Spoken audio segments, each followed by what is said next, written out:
Ini adalah Samsung Galaxy S25 FE, salah satu flagshipnya Samsung untuk tahun 2025 ini. Ini adalah smartphone S25 series yang paling terjangkau.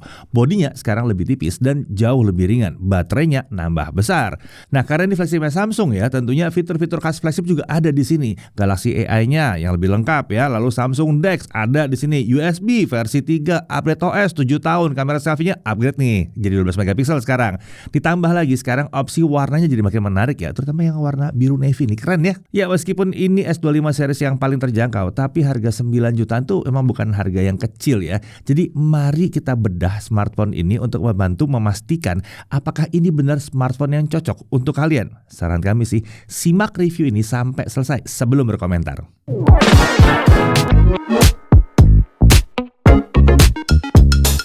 Oke, Samsung Galaxy S25 FE. Seri FE ini emang ditujukan untuk yang ingin merasakan flagshipnya Samsung tapi budgetnya belum nyampe ke seri-seri S yang utamanya gitu yang di atas ya. Nah, Samsung sendiri menyebut S25 FE ini sebagai balance entry flagship. Biasanya FE ini tetap bisa memberikan pengalaman smartphone kelas flagship, tapi ada fitur spesifik yang agak-agak dikurangin supaya harganya bisa lebih murah tentunya. Apakah itu jadi masalah atau bukan? Nah, kalian harus menentukan sendiri. Jadi sebaiknya pelajari dulu yang satu ini dalam video kali ini ya. Nah, kita mulai dari paket penjualannya. Di sini tentunya ada unit S25 FE-nya, kemudian ada kabel USB Type-C, ada SIM tray ejector dan paket dokumen. Ya, ini paket penjualan minimalis khas Samsung. Oke, desain smartphone ini memang terbilang masih khas S-series. Belum banyak perubahan signifikan dari desain bodi dan modul kamera juga. Tapi upgrade-nya baru akan terasa pada saat kita mulai memegang atau menggenggamnya. Sangat terasa finishing di S25 FE ini lebih halus ya. Karena di S24 FE kemarin ada bagian di sisi frame-nya yang agak tajam. Kalau nggak pakai case agak sedikit kurang nyaman rasanya. Di sini udah nyaman banget. Bodinya juga jadi lebih tipis dan ringan. Tinggi 161 mm, lebar 76,6 mm, dan tebalnya 7,4 mm. Sementara bobotnya ada di kisaran 190 gram. Ini cukup terasa bedanya kalau dibandingkan pendahulunya yang 213 gram. Untuk opsi warna ada white, jet black, icy blue, dan navy seperti unit yang kami uji kali ini. Dan sekaligus ini adalah hero colornya Samsung. Nah, menurut kami ini memang opsi warna yang paling keren ya. Nah, untuk body smartphone ini dia punya IP rating di IP68, berarti kedap debu dan tahan dicemplungin ke dalam air. Tapi bukan berarti ini cocok diajak berenang apalagi snorkeling. Jangan ya, untuk kejadian yang tidak sengaja aja. Oke, sekarang kita lihat di sisi kanan. Di sini ada tombol power dan tombol volume. Di atas ada mikrofon, di kiri ini kosong. Di bawah ada SIM tray dual SIM, ada mikrofon, ada port USB-C versi 3.2 Gen 1 ya di sini ya. Lalu ada speakernya. Nah, untuk speakernya ini adalah speaker stereo dan pasangannya ada di bagian earpiece. Untuk ada speakernya sendiri udah termasuk yang bagus ya. Suaranya jernih, detail, lantang juga di sini. Sudah sangat mencukupi untuk keperluan entertainment dan udah berkelas lah di sini. Nah, sekarang kita balik ke sisi depan. Ini adalah layar 6,7 inci, panelnya Dynamic AMOLED 2X. Resolusinya 2340x1080 pixel. Refresh rate-nya 120 Hz adaptif. Dia dari 60 sampai 120 Hz adaptifnya. Untuk brightness, di kondisi standar dia bisa mencapai sekitar 420 nits dan untuk simulasi outdoor bisa mencapai sekitar 1100 nits. Ini udah mantep. Untuk color gamut seperti biasa ada mode natural dan vivid. Untuk natural, gamut coverage dan volumenya dituning mendekati 100% sRGB. Ini cocok kalau kalian mau tuning warna waktu ngedit foto atau video. Sementara untuk mode vivid, di sini ada slider pengaturan tingkat saturasi warna yang disebut sebagai vividness. Jadi bisa diatur apakah warnanya itu mau saturasinya tinggi atau tinggi banget.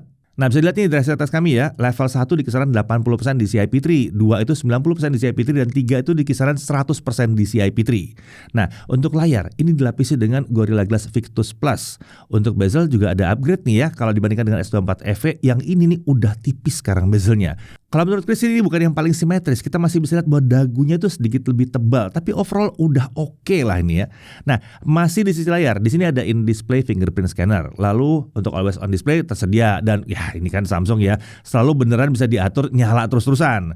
Di sisi atas layar ini ada earpiece untuk telepon sekaligus ini pasangan speaker yang tadi ada di sisi frame bawah. Lalu ada kamera selfie, ini ditempatkan di area punch hole di tengah atas layar. Desainnya ini umum disebut Samsung sebagai Infinity O. Ini adalah kamera dengan sensor 12 megapiksel, bukan f2.2 fixed focus. Perekaman videonya sampai 4K 60. Nah, selfie 4K 60 ini masih fitur yang cukup langka ya. Nggak banyak selain Samsung yang bisa ngasih perekaman video setinggi ini di kelas harganya. Beralih ke sisi belakang, ini adalah triple kamera yang disusun secara vertikal khas Samsung ditemani dengan sebuah LED flash. Untuk kameranya, di sini ada 50 megapiksel wide angle kamera bukan f1.8, udah pakai PDAF dan optical image stabilizer. Perekaman videonya ini udah bukan 4K 60 lagi ya, ini bisa mencapai 8K 30 fps. Slow motion tersedia sampai 4K 120 fps. Ini flagship banget memang di sini. Kemudian ada 8 megapiksel telefoto kamera, bukannya f2.4, optical zoom 3 kali ini ya, PDAF dan OIS juga. Perekaman video sampai 4K 30. Sayangnya di sini 60 fps belum tersedia. Lalu ini adalah kamera ultra wide-nya 12 megapiksel bukan f2.2, perekaman video sampai 4K 30 dan untuk 60 fps juga masih belum tersedia di sini.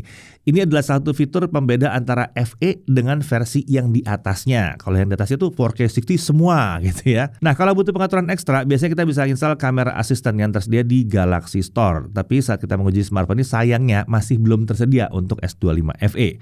Developernya sepertinya butuh waktu ya untuk penyesuaian karena One UI 8 yang ada di sini ini tergolong baru banget. Jadi tinggal tunggu update-nya aja. Dari pengalaman kami sih begitu ya. Nah, untuk fitur ekstranya sendiri udah berlimpah dari slow motion, pro video, dual recording, single take portrait video, HDR10 plus video, tracking autofocus dan lain-lain.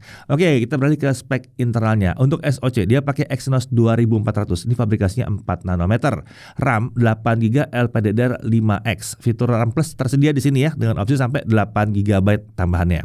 Untuk storage yang tersedia di sini adalah 128GB dan 256GB dengan tipe UFS 4.0. Untuk baterai ini 4900 mAh. Ini meningkat 200 mAh dibandingkan pendahulunya. Lalu untuk chargingnya dia juga naik ya, udah nggak 25 watt lagi tapi dia bisa mencapai 45 watt. Wireless charging juga bisa di sini, tersedia sampai 15 watt dan dia juga ada support reverse wireless charging. Untuk bypass charging juga ada. Kalau Samsung menyebutnya sebagai pause USB power delivery. Untuk sensor-sensor, accelerometer, gyro hardware, proximity sensor, hall sensor, geomagnetic sensor, barometer lengkap. Ini lengkap. Ini flagship banget. Untuk konektivitas tentunya 2G, 3G, 4G, 5G bisa semuanya. Dia bisa pakai eSIM juga, bahkan dia bisa dual eSIM di sini. Untuk WiFi dia bisa WiFi 6E, lalu untuk WiFi sharing juga tersedia. Nah, ini saat terhubung ke WiFi tinggal aktifkan aja hotspot dari control center. Syaratnya emang nggak boleh dalam kondisi flight mode. Untuk Bluetooth-nya versi 5.4, untuk kodek audionya ada SBC, AAC, aptX, LDAC atau LDAC dan tentunya ada SSC-nya Samsung sendiri. NFC ya ada di sini. USB-nya 3.2 Gen 1. Jadi kalau mau transfer file dari PC via kabel itu bisa kencang dengan syarat kabel USB-nya harus mendukung yang kecepatan tinggi juga ya. Bukan kabel bawaan ya sayangnya. Ya kalau mau kencang pakai kabel yang lain. Nah, kemudian dia juga sudah mendukung USB OTG dan display out via USB Type-C ini juga tersedia. DeX ada juga di sini. Nah, untuk keamanan fingerprint face unlock ada ya. Dan tentunya dia juga mendukung Samsung Knox. Ada Knox Vault, Knox Matrix juga ada di sini. Selain itu dia juga punya yang namanya auto blocker. Apa? Undangan APK WhatsApp. Nah, kalau pakai smartphone satu ini aplikasi yang isinya virus itu nggak akan keinstall karena auto blockernya udah aktif secara default. Jadi misalnya kalau orang tua kita yang pakai atau anak kita yang pakai dan nggak sengaja klik aplikasi yang aneh-aneh itu, dengan yang satu ini jadi lebih terlindungi. Selain itu ada juga fitur keamanan lain. Salah satunya adalah proteksi terhadap panggilan dari nomor yang tidak dikenal. Kalau diaktifkan, ini akan memberikan penanda apakah nomor yang tidak dikenal yang melakukan panggilan telepon itu terindikasi sebagai spammer, scam, dan lain sebagainya. Nggak perlu install aplikasi pihak ketiga karena udah tersedia sebagai fitur bawaan. Jadi lebih aman juga yang ini ya.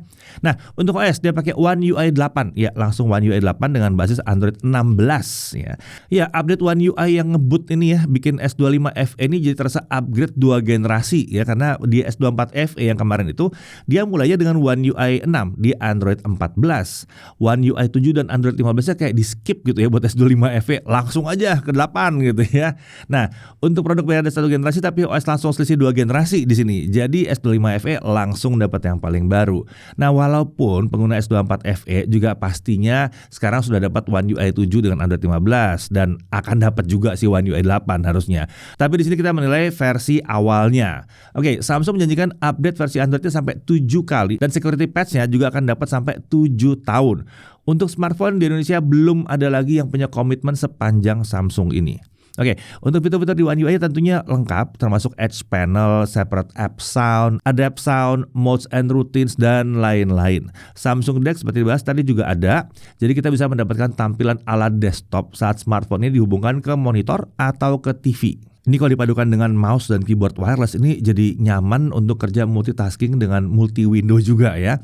Tentunya Galaxy AI juga ada di sini dan sangat lengkap. Kalau dibandingkan dengan pendahulunya, ada beberapa fitur AI yang baru di sini. Ada Gemini Live Screen dan kamera sharing secara real time. Lalu ada fitur Now Bar dan Now Brief di sini. Lalu ada audio eraser untuk bersihin noise pada video.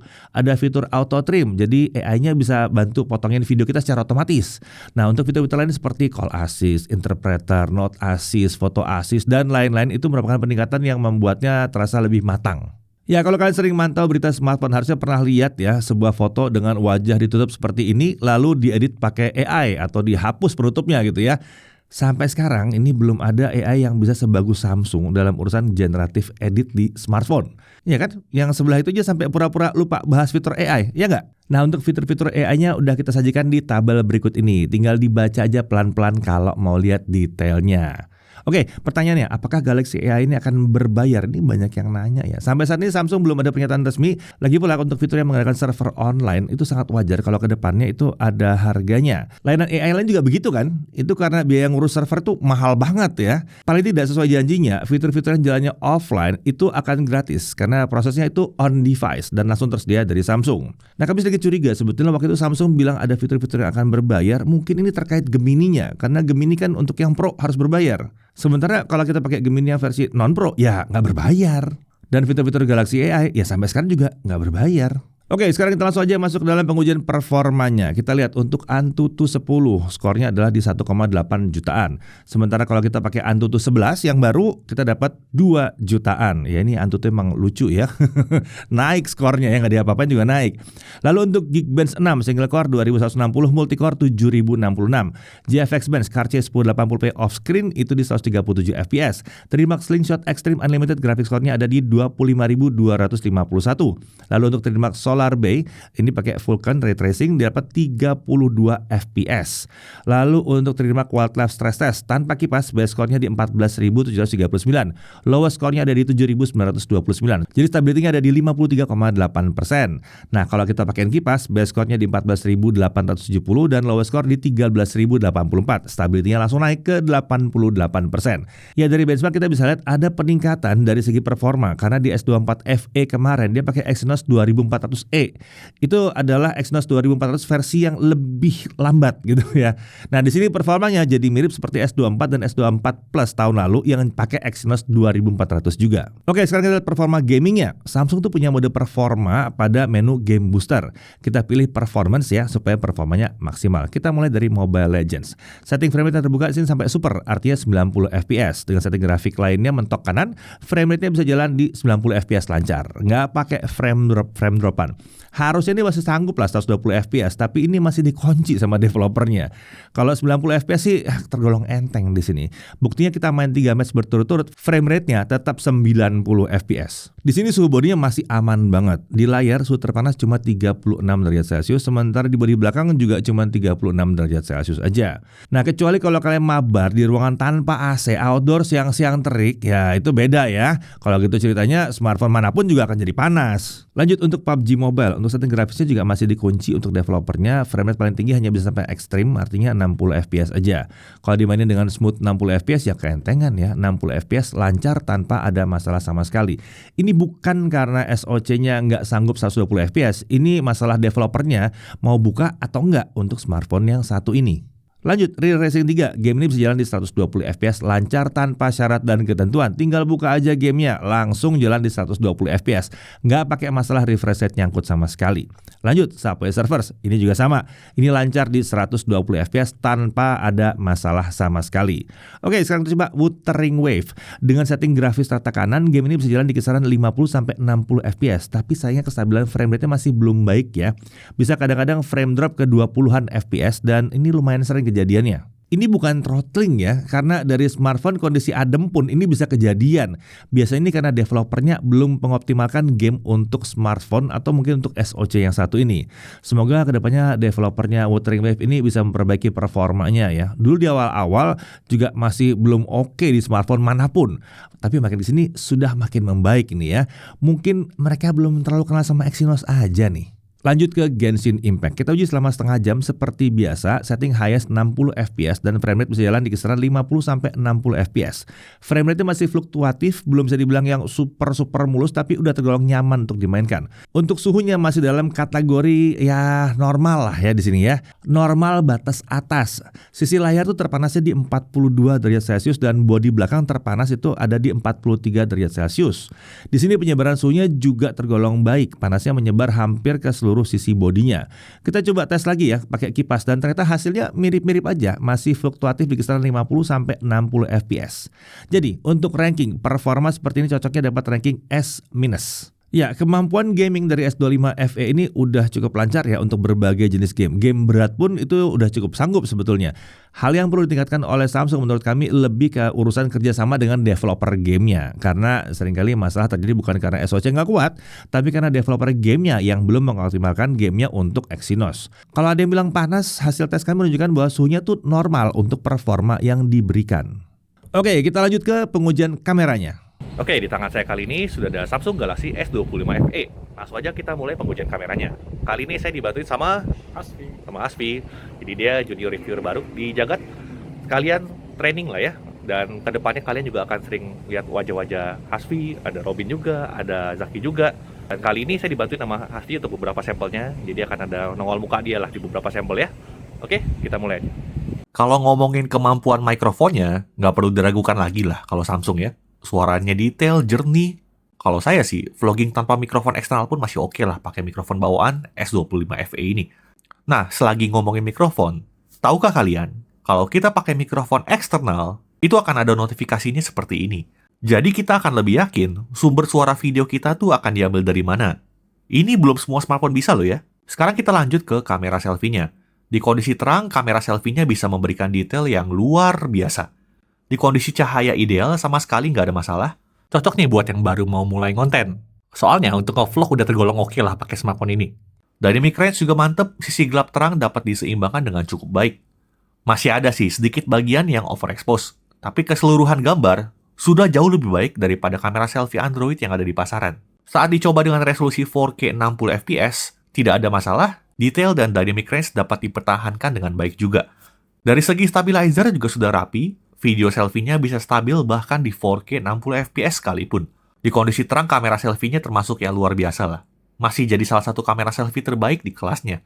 Belum banyak loh produsen smartphone Android lain yang serius dalam urusan video selfie. Kalau foto sih banyak yang jago, kalau video beda cerita ya. Lanjut ke kamera utamanya. Kamera utamanya punya detail yang luar biasa. Ketajaman dan kontras buat kami juga sudah cukup oke. Dari mic range juga mantap, nggak ada masalah meskipun kita rekam di 4K 60 fps. Nah, hebatnya lagi di 8K 30 fps dari mic range juga masih bisa dipertahankan dengan baik. Selanjutnya stabilizer, di sini udah aman ya. Kita sudah coba di 4K 60 fps, videonya stabil dan stabilizernya tergolong sudah rapi. Di 8K 30 fps juga bisa stabil, sudah sanggup untuk dipakai vlogging jalan-jalan. Sekarang kita ke kamera ultrawide-nya. Di kondisi terang, kamera ultrawide-nya masih bisa memberikan detail yang oke, meskipun kita tetap tidak bisa bandingkan dengan kamera utamanya ya. Soalnya sensornya beda kelas. Sayangnya sampai saat ini, FE itu belum diberikan 60 fps untuk ultrawide, mentok di 30 fps saja. Sampai sekarang masih seperti ini. Dari mic range ultrawide-nya oke, area gelap terang bisa terekspos dengan baik, stabilizer videonya juga bekerja dengan baik. Videonya rapi, nggak pakai efek gedut-gedut gitu. Sekarang kita ke kamera telefotonya. Kamera telefotonya punya detail yang tinggi ya. Dari mic range-nya juga oke. Ini salah satu hal yang saya apresiasi dari Samsung. Mau kamera manapun, dari mic range itu oke, konsisten. Kalau urusan stabilizer, kamera tele itu wajar ya kalau kestabilannya tidak sebaik kamera utama atau ultrawide-nya. Semakin panjang telenya, akan makin sulit distabilkan. Kalau untuk standar telefoto zaman sekarang ya, stabilizernya oke aja lah. Nah, sekarang kita mau ngomongin pengalaman multi kameranya. Saat pindah-pindah kamera seperti ini, bisa kami bilang transisi kameranya sudah cukup mulus, meskipun belum selevel S25 Ultra ya. Tapi bisa saya bilang ini sudah mencukupi kalau kita butuh perekaman video yang fleksibel. Asiknya kita juga bisa langsung pindah ke kamera selfie-nya tanpa perlu mematikan videonya. Tapi dengan sedikit catatan ya. Nah, di sini saya mau ngecek kalau misalnya kita pindah-pindah kamera seperti ini, itu suaranya itu akan putus atau enggak ya? Soalnya kalau kita pindah-pindah kamera seperti ini, beberapa pengguna ada yang pernah komplain ini tuh suaranya jadi putus. Kalau di kamera utama ultrawide dan tele seperti ini harusnya sih aman ya. Gimana kalau kita selfie-nya? Gimana? Suaranya putus nggak? Atau tadi masih nyambung suaranya? Kalau ada yang ke-skip berarti itu emang ada delay sedikit di mikrofonnya. Mungkin yang sering terjadi itu pas lagi dari kamera utama ke selfie. Itu sih masih wajar kalau menurut saya ya. Jadi kalau misalnya pas lagi pindah dari kamera utama ke kamera selfie, langsung jangan ngomong terus gitu loh. Jadi perlu ada pause sedikit. Selain urusan audio, catatan lainnya adalah pindah antar kamera seperti ini hanya support di 30 fps saja kalau mau pindah antar semua kameranya. Kalau 60 fps itu hanya bisa pindah antara kamera utama dan selfie aja. Sekarang kita masuk ke kondisi low light. Kamera selfie-nya masih bisa menjaga detail dengan cukup baik. Kalau kata Samsung, di S25 FE ini sudah ada Object Aware Engine. Ini bisa membantu mengenali wajah lebih akurat, mengurangi noise, dan menjaga detail kulit tetap natural. Selama nggak banyak pergerakan, memang videonya masih tergolong bersih. Kalau banyak pergerakan baru kelihatan tuh noise-nya serta ada sedikit motion blur. Tapi dari segi frame rate masih aman di 30 fps karena auto FPS-nya juga saya matikan. Di 4K 60 fps, gambar lebih minim noise, tapi videonya sudah terlalu gelap. 60 fps memang butuh cahaya lebih banyak ya, jadi sebaiknya dipakai di kondisi cahaya yang mencukupi. Dari segi stabilizer, masih terasa jitter, tapi ini masih di level yang wajar. Nah, sekarang kita ke kamera utamanya. Kamera utamanya punya detail yang terjaga dengan baik. Hebatnya lagi, meskipun 60 fps, videonya masih bisa terang dengan detail yang masih terjaga juga. Tapi kami menemukan masalah saat merekam di 8K 30 fps. Entah kenapa, warna videonya jadi kurang konsisten nih, tidak seperti saat merekam di 4K. Ini masalah yang sama seperti di S24 FE kemarin. Sepertinya memang keterbatasan dari sensor kameranya sendiri. Jadi sebaiknya pakai 8K 30 fps di kondisi terang aja ya. Stabilizer video belum tergolong yang super rapi, jitter masih bisa terlihat saat merekam di 30 fps. Kalau mau stabilizernya lebih rapi, kita bisa pakai mode 60 fps-nya. Jitter lebih minim di sini. Sekarang kita pindah ke kamera ultrawide. Di kondisi seperti ini, ultrawide-nya sudah kurang oke ya. Detailnya minim dan noise-nya juga cukup terlihat. Stabilizer videonya belum yang super rapi, jitter masih cukup terlihat di sini. Sekarang kita pindah ke kamera telefotonya. Kamera telefotonya masih mencukupi untuk low light. Gambar memang sudah terlihat soft sih, tapi paling tidak gambar masih terang dengan warna yang masih terjaga. Kalau urusan stabilizer masih sama, stabilizer kamera telenya ini jelas kita tidak bisa bandingkan dengan kamera ultrawide dan utamanya ya. Dari segi autofocus, jauh kami menguji smartphone ini sih aman-aman aja ya. Di low light juga bukan masalah. Yang penting untuk dicatat adalah autofokusnya hanya untuk kamera utama dan telefotonya aja. Ultrawide dan selfie-nya itu fix fokus. Berhubung kamera telenya itu bukan tele makro, jarak fokusnya memang bukan yang deket-deket banget ya. Kalau jaraknya kurang pas, sistem bisa otomatis memindahkan kamera telenya jadi kamera utama. Kalau tidak mau pindah sendiri seperti ini, sebetulnya kita bisa atur lewat kamera assistant. Tapi saat video ini dibuat, kamera assistant tuh belum ready ya untuk S25 FE. One UI ini masih baru banget soalnya. Jadi ini masih mesti nunggu update dari developernya. Nah, terkait fotografi, menariknya ini kameranya udah cukup bagus ya untuk semua kameranya. Dari kamera selfie, kamera utama, kamera ultrawide, bahkan telefotonya.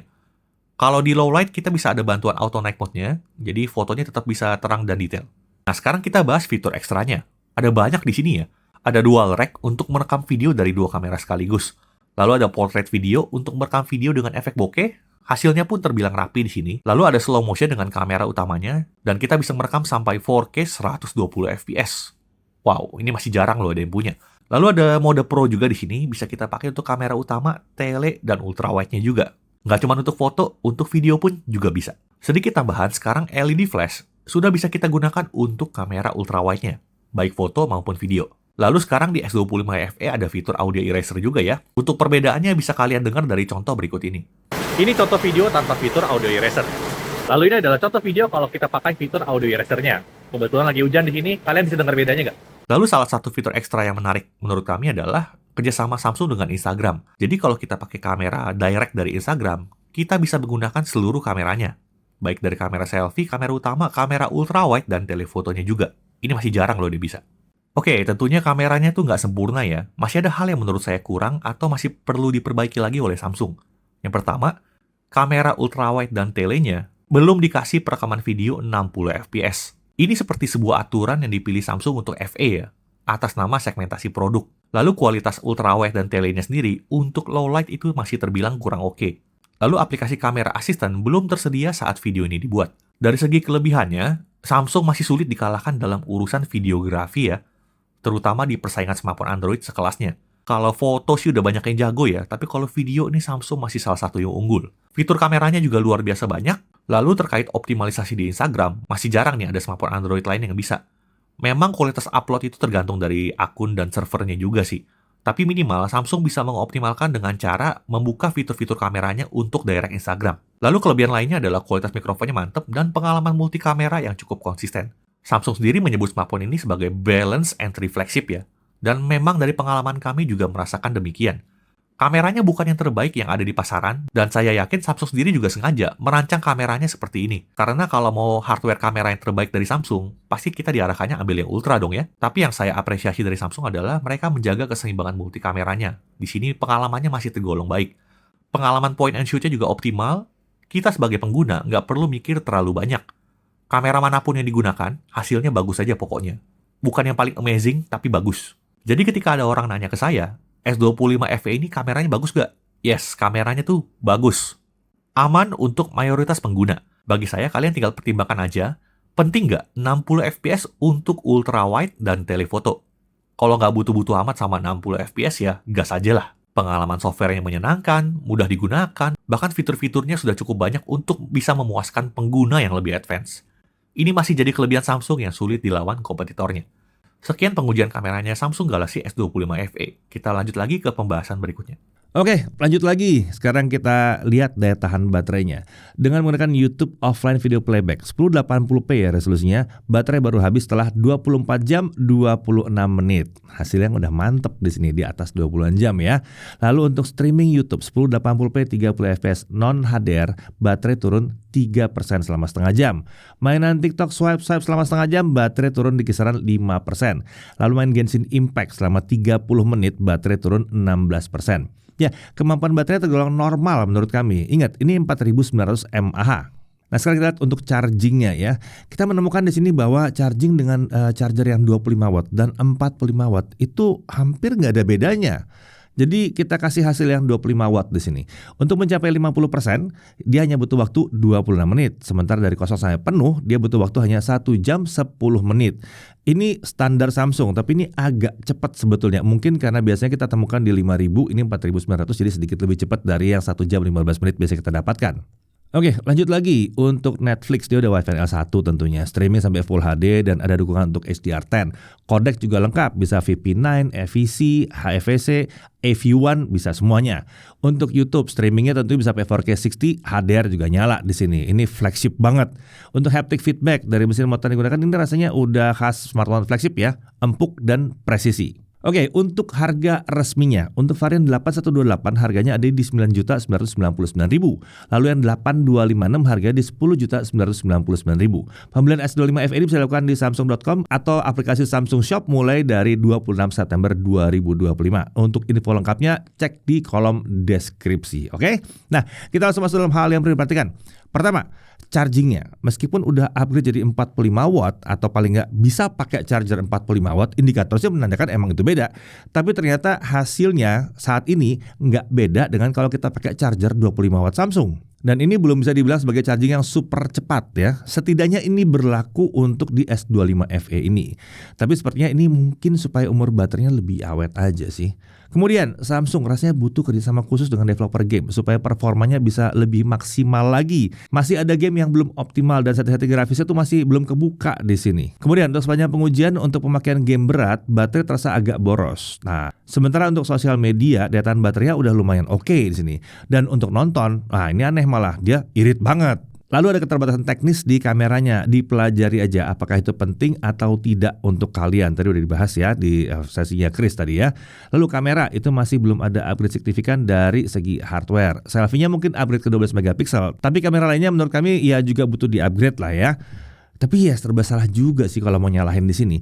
Nggak upgrade hardware aja, videografinya itu masih sulit dikalahkan. Lagi pula kalau si FE ini dibuat bisa mengalahkan S25 yang polos atau yang plus, ya gimana ya? Rasanya nggak mungkin ya. Kan ada urutannya sih sebetulnya. Intinya, menurut kami kameranya tetap bagus dan layak bersaing di kelas flagship.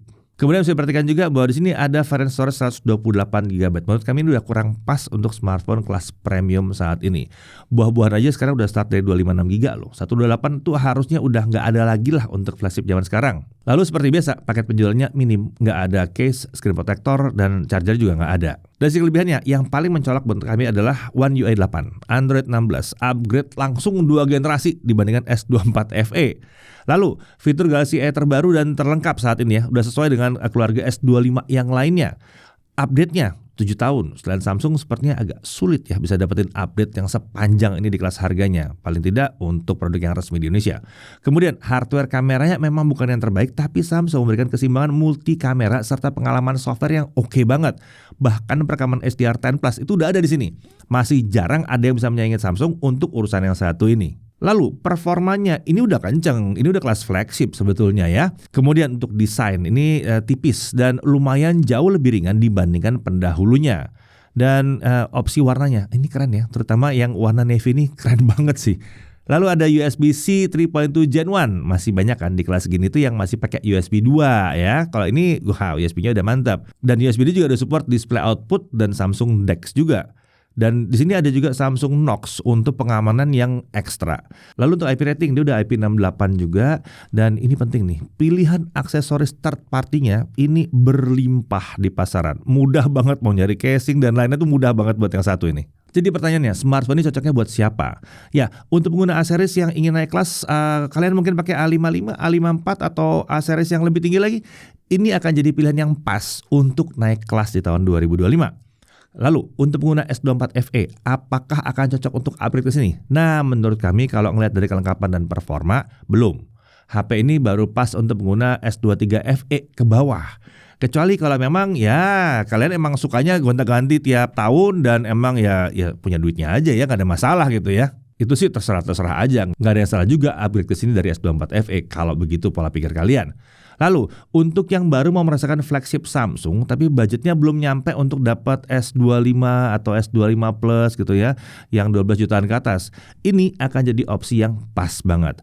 Mayoritas pengguna harusnya tidak akan menyadari hal-hal apa saja yang dikurangi Samsung supaya harganya jadi lebih murah, karena yang dipangkas itu betul-betul hal kecil dan teknis yang nggak semua orang butuh juga kadang-kadang. Jadi kalau budget kalian mencari smartphone kelas flagship itu ada di 9 jutaan, ini adalah pilihan yang sangat aman untuk kalian beli. Saya Deddy Irfan, jangan TV.